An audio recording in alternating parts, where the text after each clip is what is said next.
Hello friends, કેમ છો બધા? બિલેટેડ હેપી ફ્રેન્ડશિપ ડે.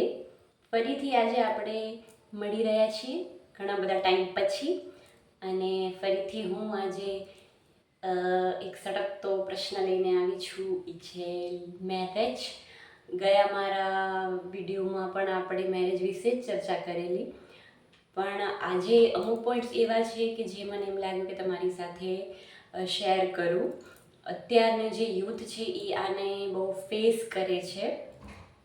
અત્યારના યુથ જેના મેરેજ હજી બાકી છે એવા લોકો એ વસ્તુને ફેસ કરે છે કે સતત જજ થયા રાખે છે સોસાયટી દ્વારા કે અમુક એવા ગ્રુપ ઓફ પીપલ દ્વારા કે જેને પ્રોપર નોલેજ નથી કે અમુક એજ જ્યારે થાય 25 ઉપર કે 30 કે 40ની એજ થાય એટલે સોસાયટી એમ કહે છે કે આના મેરેજ નથી થયા, શું કારણ હશે, કેમ નથી થયા, કાંઈક હશે ત્યારે નહીં થયા હોય. તો આવા બધા પ્રશ્નો એ કાંઈ વ્યાજબી નથી કે આપણે કોઈ ઉપર કોઈના કેરેક્ટર ઉપર આપણે જજ કરીએ, કેમ કે દરેક વ્યક્તિની અલગ એક્સપેક્ટેશન હોય છે, અલગ ચોઈસ હોય છે.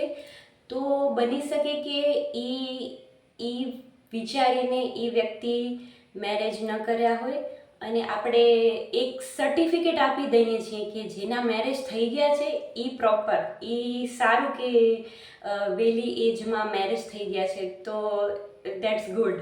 અને જેના નથી થયા તો એ ભલે ગમે એટલું સક્સેસફુલ હશે કે ગમે એટલું કેરેક્ટરમાં એ 100% સારું હશે, પણ છતાં મેરેજ નથી થયા તો કંઈક કારણ હશે એટલે નહીં થયા હોય. તો આ એક ડિફરન્સ મને સમજાતો નથી કે કઈ રીતે પાડવામાં આવે છે. કારણ કે આપણે એવા પણ ગ્રુપ ઓફ પીપલને જોઈએ છીએ કે જે મેરેજ થઈ ગયા છે પણ ક્યાંક એમના અફેર ચાલુ છે, અથવા તો એમની લાઈફને પ્રોપર સંભાળી નથી શક્યા, સેપરેટ થઈ ગયા છે, અથવા તો મેરેજ તૂટી ગયા છે, ડાયવોર્સ પર આવી ગઈ છે વાત, અથવા ડાયવોર્સ થઈ ગયા છે. તો આપણે કોઈને જજ કરવું એ એમના પર્સનલ એનું પૂરું કેરેક્ટર વિશે જાણ્યા વગર ન કરવું જોઈએ. ખાસ કરીને સોસાયટી આ વસ્તુ બહુ થતું હોય છે. અને જ્યારે મારી યુથ સાથે ઘણા લોકો સાથે વાત થઈ ત્યારે આ જ ટોપિક આવે છે કે હવે એવો બેન્ચમાર્ક થઈ ગયો છે કે 30-35 સુધી મેરેજ જો ન થાય તો લોકો એમ કહે છે કે કેમ નથી થયા, and all some questions arise. તો મારા ખ્યાલથી કે એક યુથને પ્રોપર ચોઈસ આપો, એને એની એક્સપેક્ટેશન પ્રમાણે રાઈટ પાર્ટનરને ચૂઝ કરવા દો.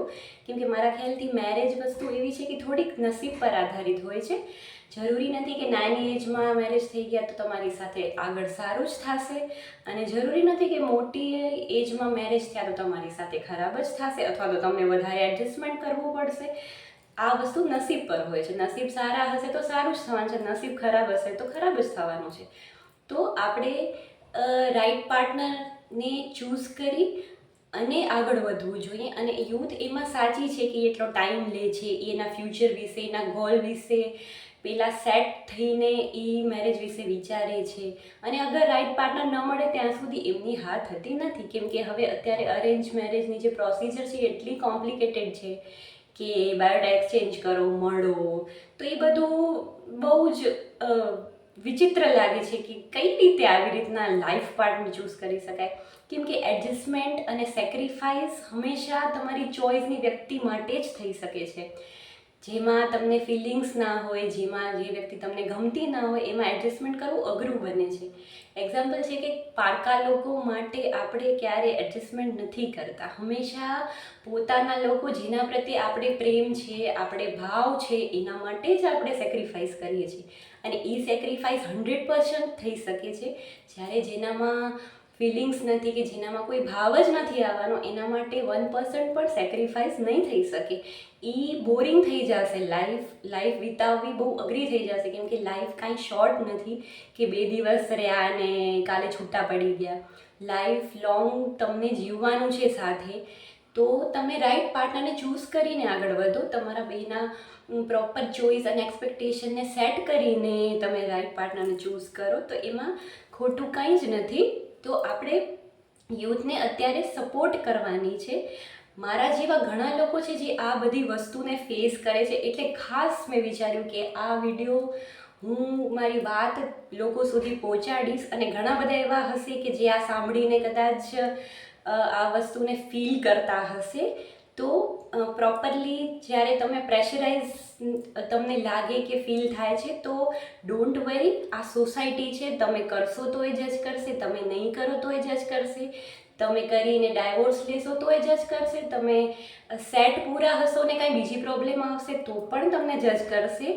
Because it's a group of people. So don't pressurise, કેમ કે પ્રેશર લેવાથી તમારી લાઈફ પર ઇફેક્ટ આવશે, જે ન થવું જોઈએ. હંમેશા આપણી લાઈફનું ડિસિઝન આપણા હાથમાં હોવું જોઈએ. તમારું ડિસિઝન ભલે આગળ જઈને ખોટું પડે, પણ એ તમારું હશે. લોકોનું સાંભળીને જો આગળ કાંઈ પ્રોબ્લેમ આવી તો લોકો તમને બચાવવા નથી આવવાના. સો જે પણ કરો તમારા પ્રોપર રાઈટ ડિસિઝનથી કરજો, વિચારીને કરજો, પણ મેરેજ જરૂરથી કરજો, એ પણ હું કહીશ. પણ રાઈટ ડિસિઝન હોય ને રાઈટ પાર્ટનર હોય તો જીવવાની થોડી મજા આવે અને લાઈફ સારી રીતે. સો આ મેસેજ તમને સાચો લાગ્યો હોય તો પ્લીઝ મારી ચેનલ નીરી ટોક્સને સબસ્ક્રાઈબ કરજો, શેર કરજો, લાઈક કરજો અને કમેન્ટ પણ કરજો. Thank you so much. By.